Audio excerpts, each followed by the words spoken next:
thank you so much for joining us, Ingmar. And usually, my first question is from a startup founder, or if you're building a movement, like tell us about yourself and what are you building and what got you interested in the startup space? Yes, sure. Thanks for inviting me here. My name is Ingmar Ernst, and I'm based here in Stockholm. And my background is actually that I used to work in finance industry. I've always been an entrepreneur my whole life.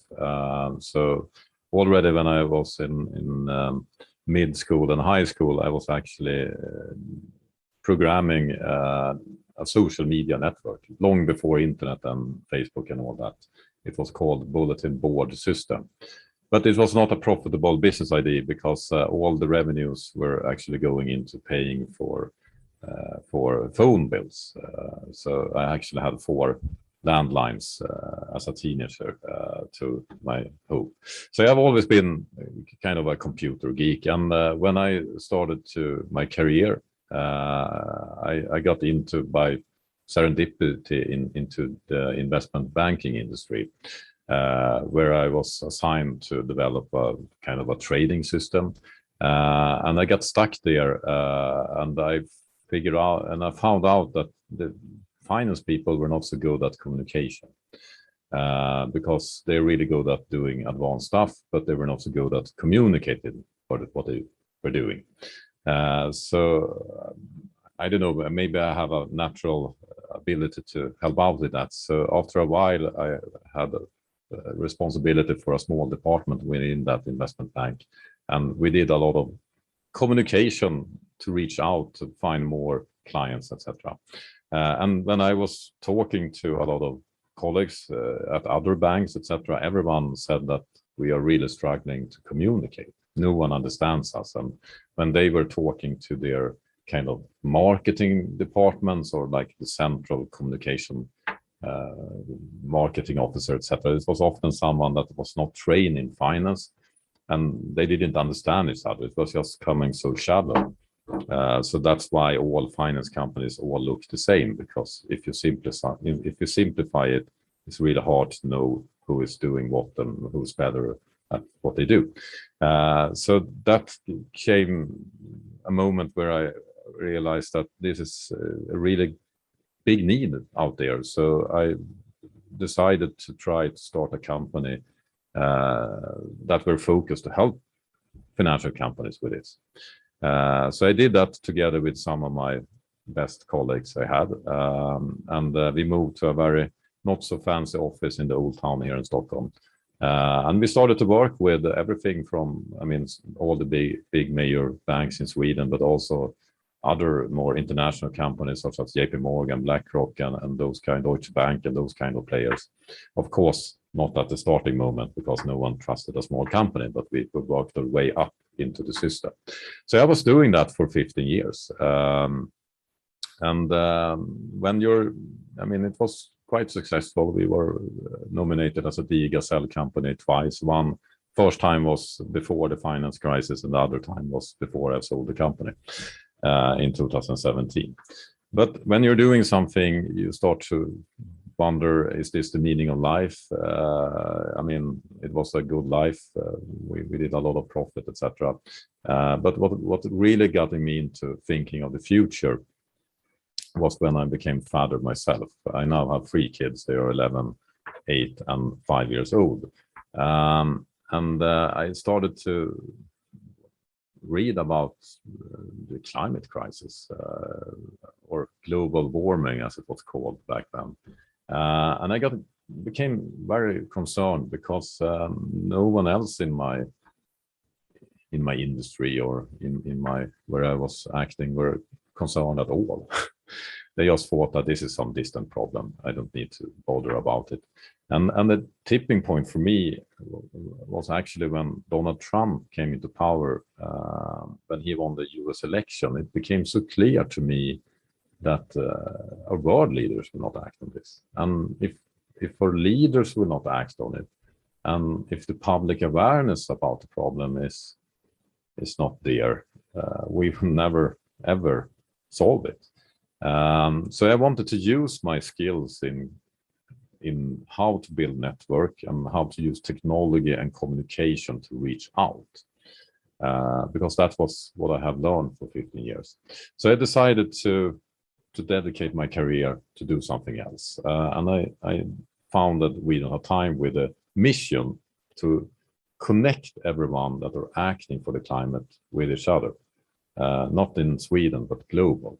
Because there is a lot of people acting for it. Everything from business leaders to investors to activists to policymakers, but they're kind of alone and isolated. So the idea behind We Don't Have Time is to connect everyone and use technology to get it done and get it out there to the big crowd and really have a great impact. So I did that without really having a plan. And suddenly I was CEO of 2 companies and all of my time was engaged with this new company. So I quickly found someone that were able to buy my old company so that I could dedicate my whole career of building We Don't Have Time. And we did this first, we actually did the first thing we did was that we did a short film about We Don't Have Time, and we crowdfunded it, and we got 10 million kronor in capital to start building it. And today, 6 years later, we are the largest social media for climate, and we are working together with, big companies such as Unilever, Nestlé, IKEA, Volvo, Scania, etc., but also a lot of smaller startups with amazing climate solutions. And we are helping all of those actors to communicate what they do and inspire more. We're also partnering and helping United Nations. We're helping European Union, the US government, and those like international bodies to get their climate out to more and have a dialogue about change. So the way we describe what we do today is that we are the ongoing climate meeting. We make sure when it's international meetings like the COP meetings, Climate Week New York, Davos, etc., we make sure that we are opening up what's happening there, making that available to the millions, to everyone. And in between, we have our own tech platform where the dialogue is happening every day. Awesome. What an interesting journey. You describe yourself as a geek, and then investment banking, and then actually communicating for that industry in an effective way, because all of them were looking alike. So I think that was a good problem to address. And then you switched to the meaning and the purpose side of things, and then you ended up building this amazing narrative building platform, communication platform. And that's so I would kind of stop on one of the points that you mentioned, that you started searching for meaning and future. How could we make future better? So many entrepreneurs are purpose driven, but then sometimes they're working at a job which is very comfortable. So starting something is difficult. Yeah. So how hard or easy is that switch? How hard or easy was it for you, for example, moving from the other side to this side? I would say what was the biggest obstacle when I started with this was not like, I've always been like, how hard can it be? And then it's also the way I do my entrepreneurship. I think many other entrepreneurs is very like-minded, is that when you see a problem, you kind of want to fix it. And the clearer you see the problem, the more you want to fix it. Because if it's a big problem out there, there's also a big business opportunity to fix it, right? So I discovered the climate crisis, and oh my God, here is actually the largest problem in the whole world. And I was a little bit naive to like, yeah, okay, let's fix it. And of course I can't fix it myself, but it was kind of the mentality I actually had, and not alone, but by contributing or building this global platform, because it's a global problem, so we need to think globally. And the biggest obstacle was actually my own comfort zone. And it was not like normal to talk about like we're climate crisis, we need to do things differently, and we need to like live another way, etc. So it was a little bit like coming out of the wardrobe, as you say in Swedish, but not with the way I live, but with the way I discovered this climate crisis. I remember how I had this first keynote for my own employees, and I really felt like I'm total out of my comfort zone here. Here's their CEO talking about the world is burning and we're going all basically crash if we don't change. Not change the company, but change the whole civilization. But after a while, you get comfort by that because you're doing it. But that was actually what was the biggest hurdle in the beginning. The second big obstacle was that I was no expert on climate change or anything. I just started to read about it. So I wanted to learn more, and in that process, I remember I signed up on all newsletters out there about climate that I found. It was not so easy to find. It was actually kind of hard to find them, but I like kind of registered everywhere. And suddenly, just out of the blue, I got this invitation from Gore, where he were inviting leaders to join a training. Didn't cost anything, but you were needed to apply and kind of do an application. So I remember I sat at the bus and I like, this is my mission. I must do this.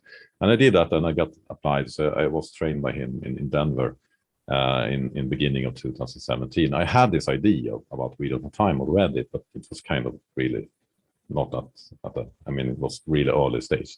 And it was an amazing event where Al Gore were, I mean, I remember it was like 1,000 people. It was people from all over the world, like 100 countries in the same room. Okay. And everyone had the same mission. They wanted to do something, and they were from different backgrounds, and they were leaders.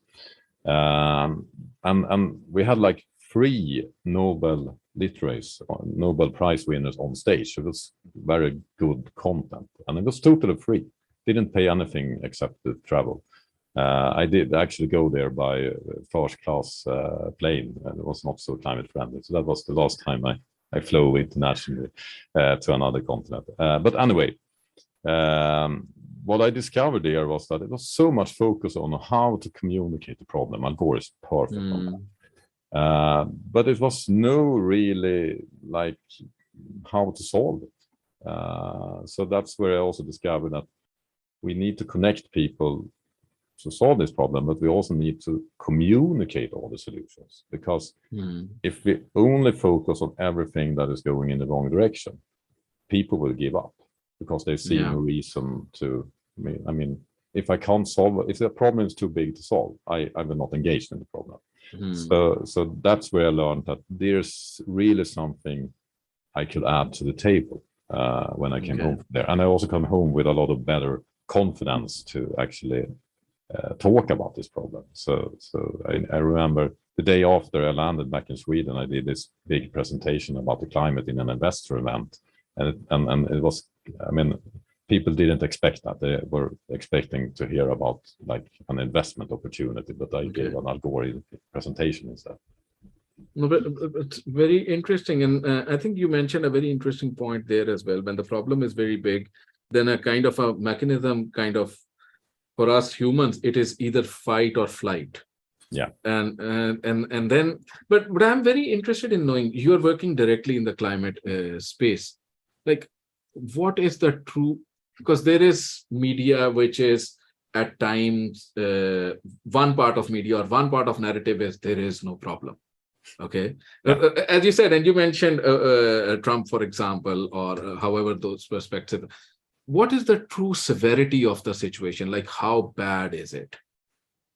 It's super bad.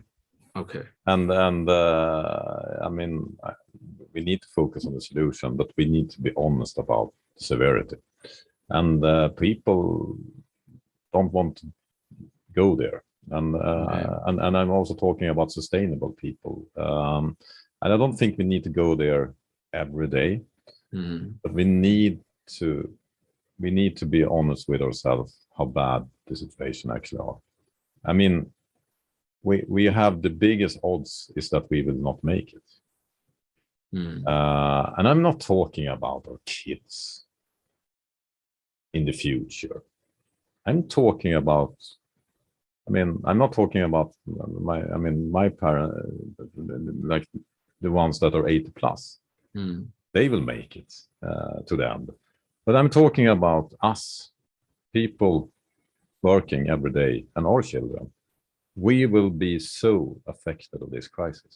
I mean, we all have been living through the corona crisis, super disrupted by nothing.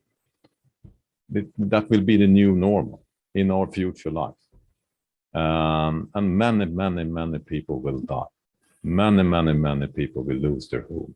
And even if it doesn't affect us here in the Nordics, we don't know how it will affect us in order to get food and all that. I mean, if big parts of the world will be hugely affected, it will be ripple effects. And what I'm so scared about, it's not the climate change itself. It's not the drought, the forest fires, the sea level rise, or the extreme weathers. It's not that is worried me the most. It's how the civilization and the big powers and how people are going to react on all that and start war. And we already have a war, God's sake. And we pretend that it's just normal that we have a war in Europe and everything goes just business as usual. Here in Sweden, we're not talking about the war in Ukraine anymore. It's like, yeah, it's business as usual. It's crazy. So, I mean, it's severe. We're in deep shit. But just because we're in deep shit doesn't mean that we can make it. Of course, we're going to make it. It's no other choice. It's just about how big losses are we willing to take.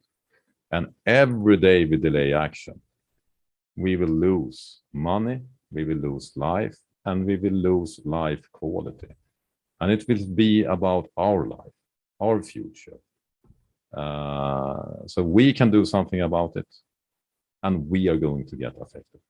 And it's really bad. Okay. And it's really bad. And most people I meet,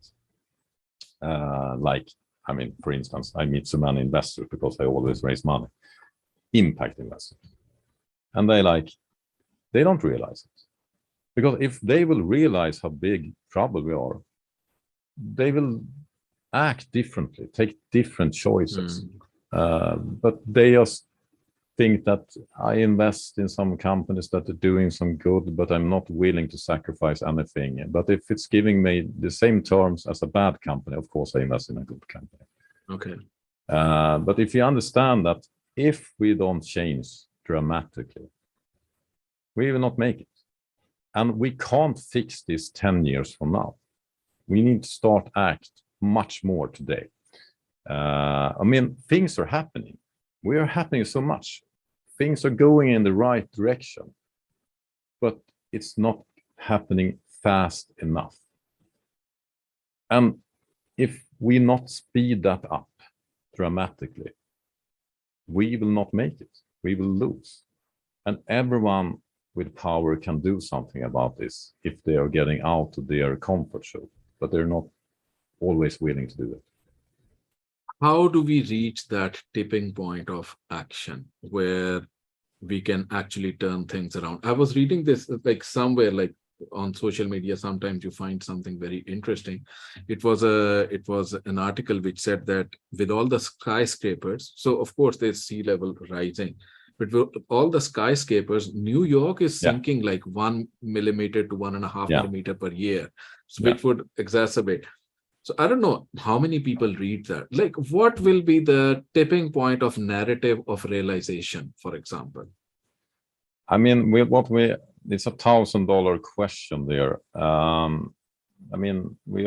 More and more people are getting engaged. So it's a matter of time. But how do we reach it fast? The question is not if we're going to reach it. The question is when.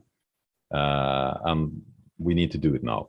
And what I think we need, and that we don't have, is that we need two things. We need people to understand that we can fix this. We have the solutions. We just need the will to do it.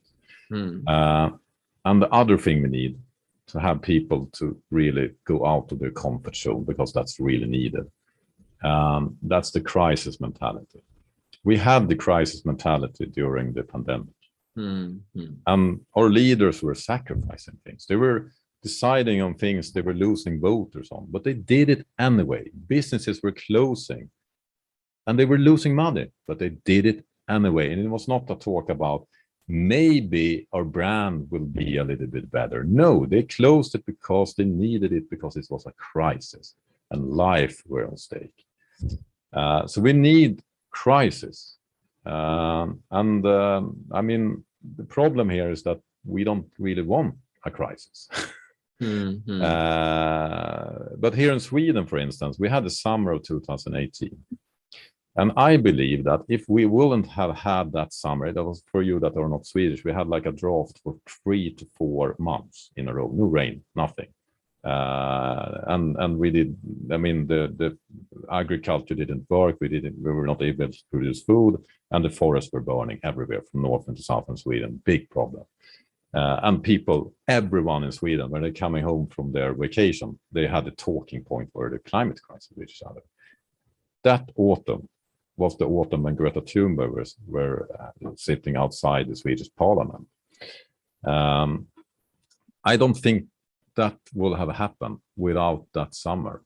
I mean, maybe Greta Thunberg will have been there because she understands this crisis much before that draft.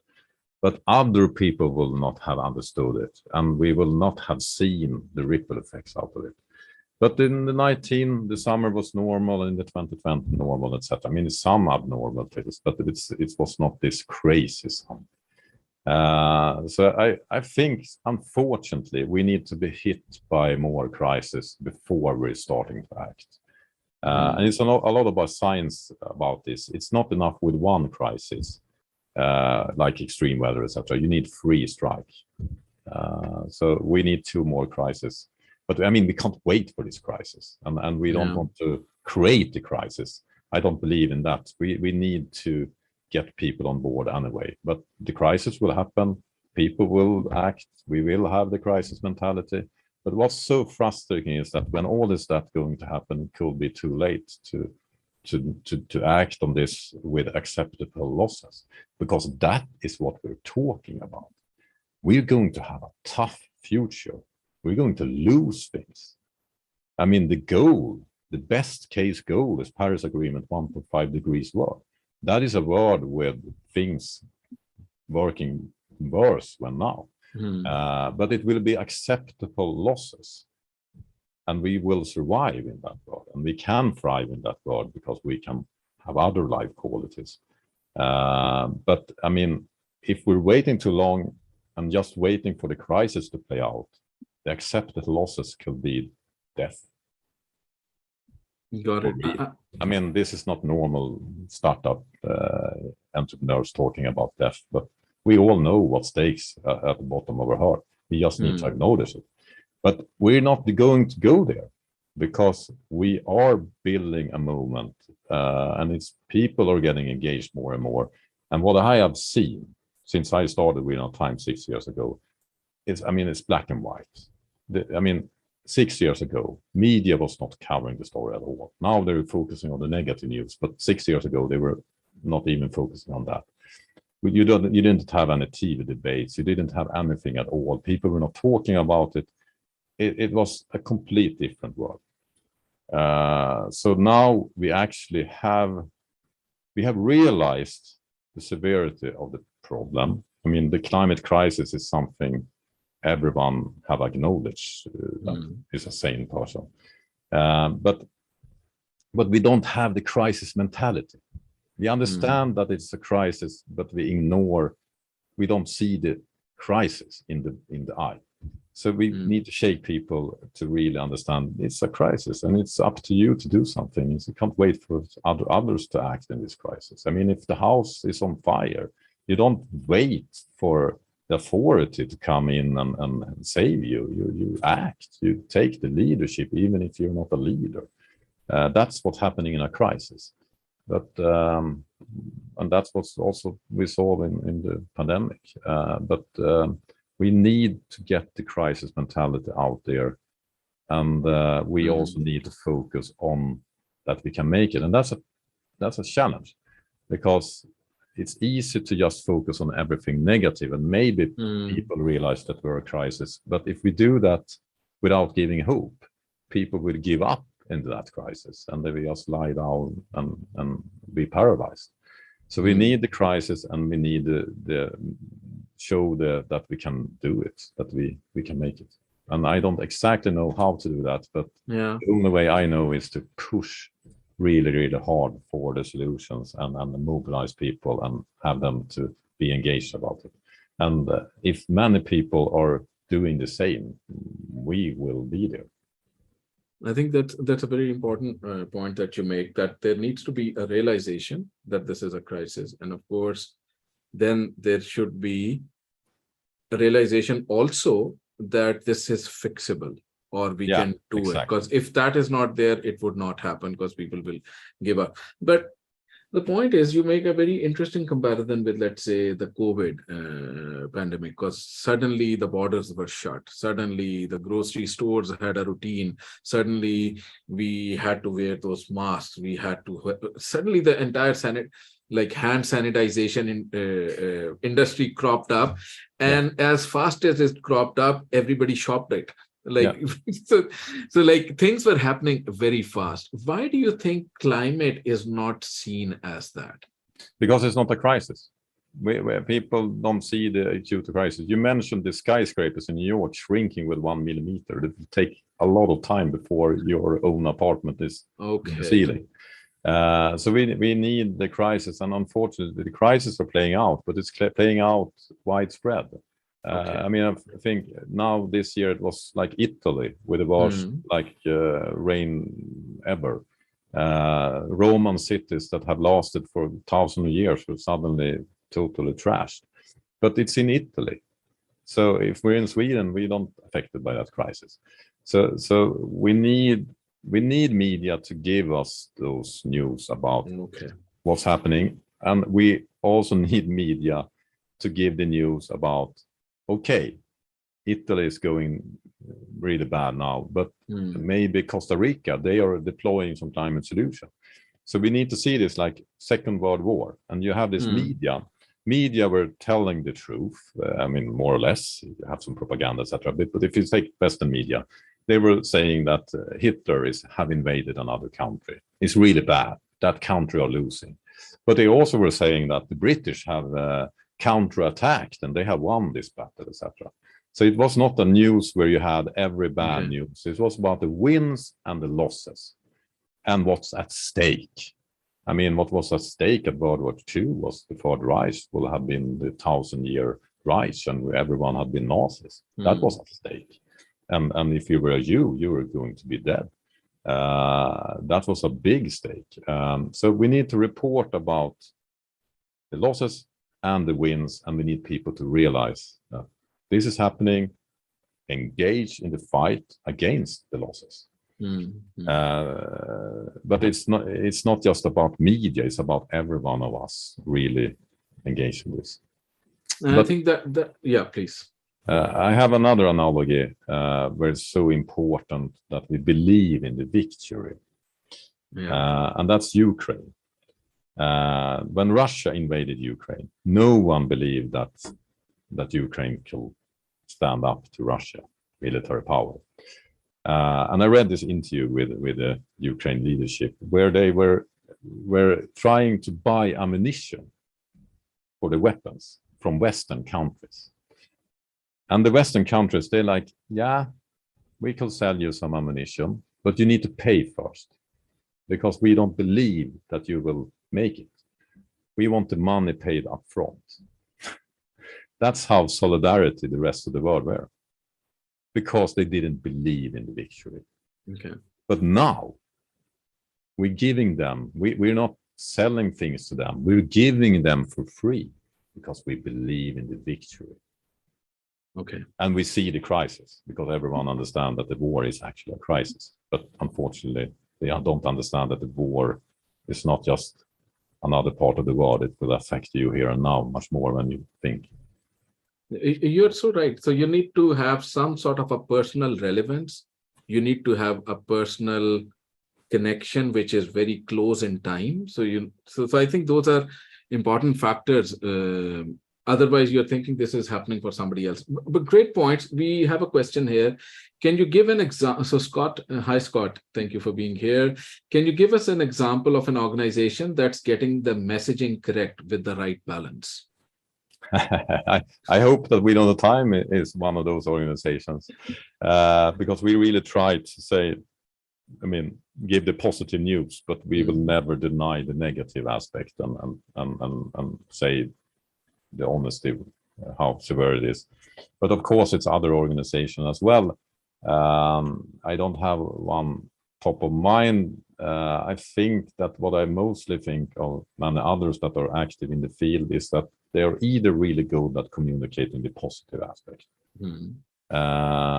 but they are, if they are good at that, they're often downplaying the negative side. So I don't see that as the perfect example. I mean, it's good, but it's not really, it's not 5 stars, it's more 4 stars. On the other hand, those that are really good at communicating how bad things are, they are downplaying the positive parts. Okay. So I'm actually feeling that We Don't Have Time, we're kind of alone here, because when we talk to, like, I mean, the power, the established power, we are a pain in the ass because we challenge them. But when we are kind of in the most activist zone, we're also a pain in the ass because we challenge them that it's not that negative. We have some hope here. We have some positive development. We need to focus on that as well. So I would love that I had 100 examples of other organizations, but of course there is many others that are like-minded us. We're not alone in this, but I don't actually have anyone in my head right now that I can give a perfect example. I have to be a little bit un-Swedish here, and I nominate myself. Okay. We have a follow-up question. How do you measure success? Success in form of... Yes, Scott, maybe if you could clarify exactly what you meant there.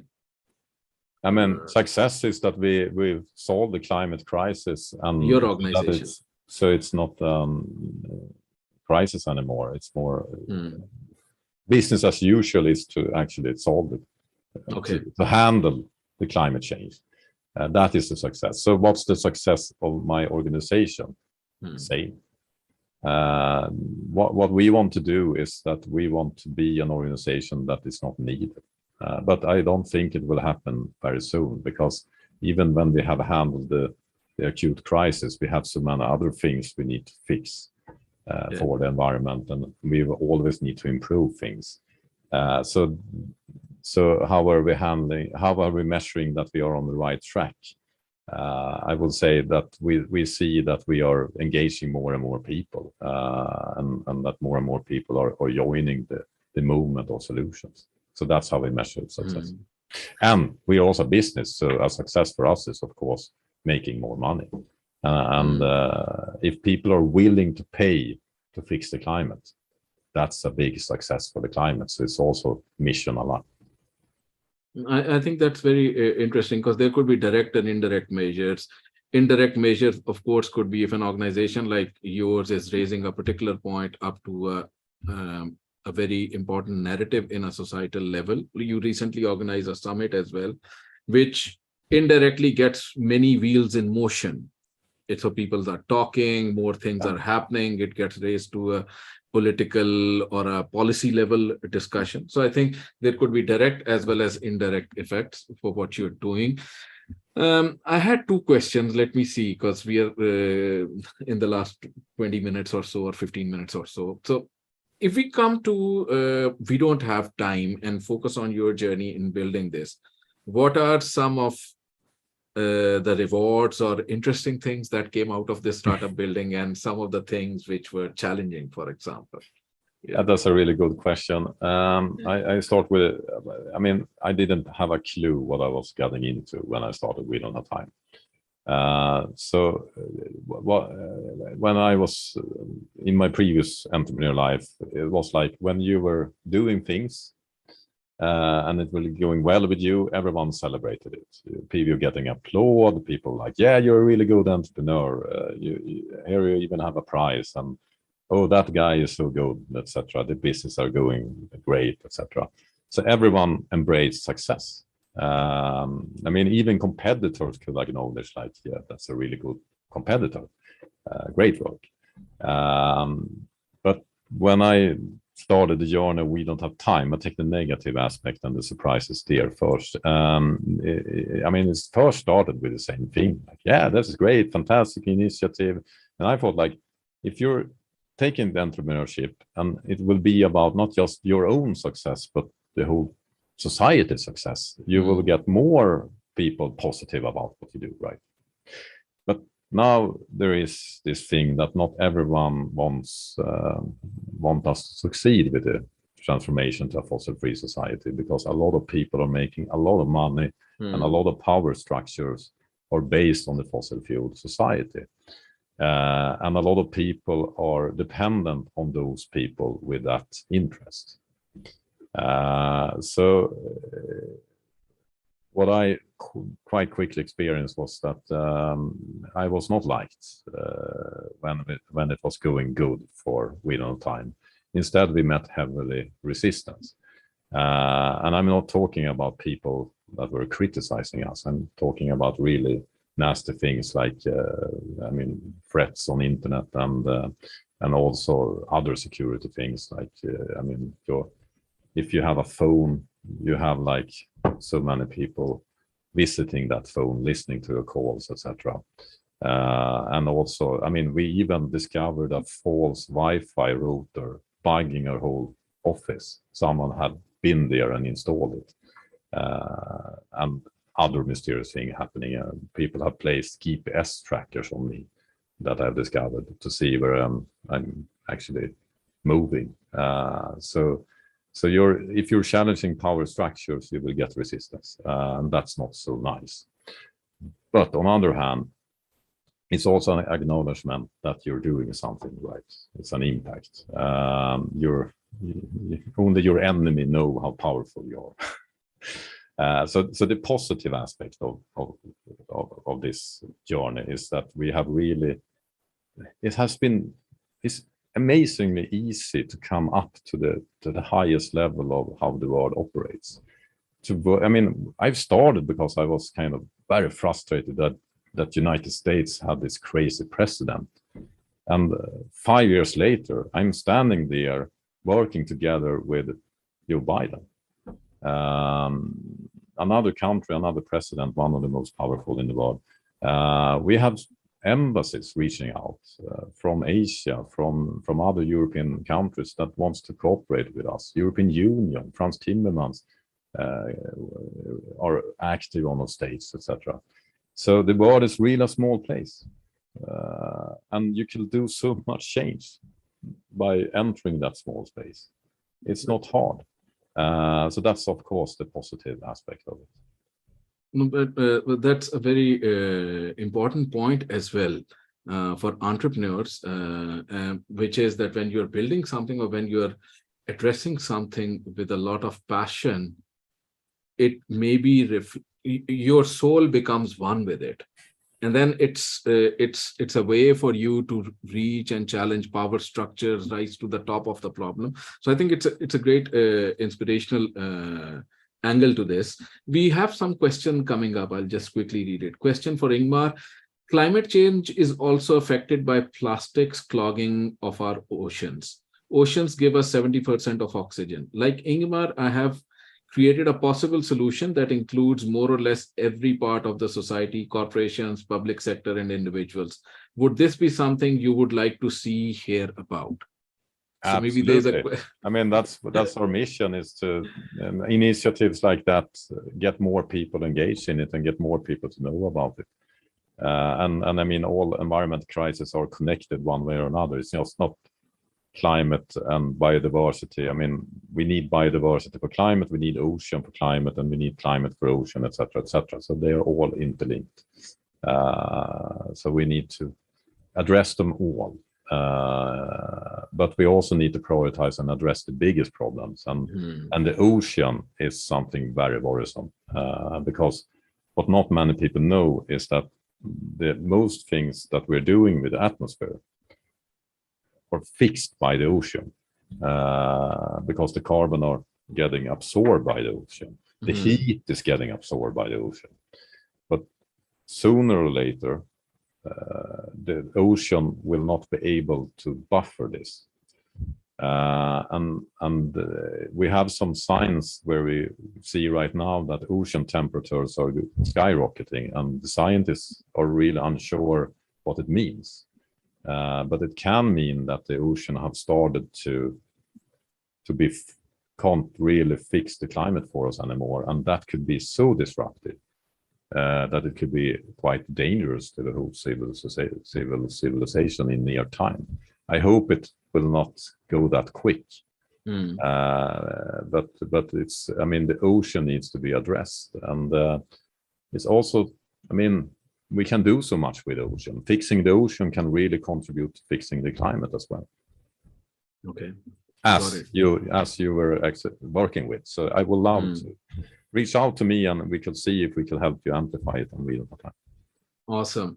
I just took the liberty of putting your LinkedIn address over there so you can connect with Ingmar. And yes, awesome. So Ingmar, if we, okay, let's try to reach out to the last point of our discussion. Like there are many entrepreneurs in startup grind communities world over. Many of them are early stage, maybe just starting up with their ventures. What would be your general advice to startup founders when they're building solutions? What's based on your experience? I don't know. Leave the comfort zone. Like, how would you? No, I mean, my first advice will be awesome. Just go for it, and keep pushing even when you get no and no and no and no.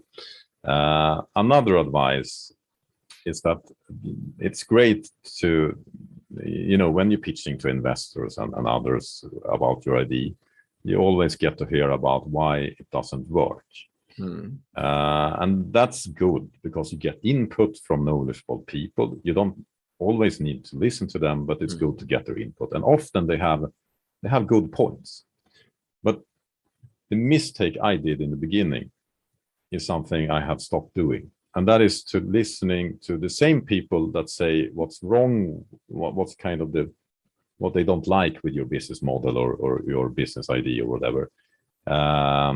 You should listen to what they don't like, but don't ever listen to their solution. Because they're good at identifying what you're not good at, but they are not the ones that can execute your idea. So they often, I mean, not always, of course, but they often have a shitty solution to that. So listen to, okay, what are people don't understand? What are they don't like? And be better at improving your business idea or improving the way you communicate your business idea so that you don't get that feedback. But you are the one that needs to figure out the solution, or you need to search for people that have knowledge in the field. But it's very seldom the same people that identify why they don't understand this. Got it. That's right. my biggest advice. No, thank you so much. So just go for it. And then you said, even if you hear no, and you said no 4 times, no, no, no, no. So there'll be a lot of no's coming your way. Be ready for that. And I think that's also very interesting that what you say, that advisors, external experts, investors, take the feedback, but act on your own solution because you are the builder in this equation. Yes, exactly. And find people that you trust that can give you advice on how to solve that feedback. But the people giving the feedback is very, very rarely the people that have the solution for that feedback. Got it. Ingmar, thank you so much for taking the time out and meeting us today and talking about your journey and talking about a very most important point, or the crisis point that we are all a part of, for example. So thank you so much for being here, and thank you for the community for raising interesting questions. Yes, and I would like to invite everyone to open an account at we-don't-have-time.org and join our platform. And thank you so much for invitation and this conversation.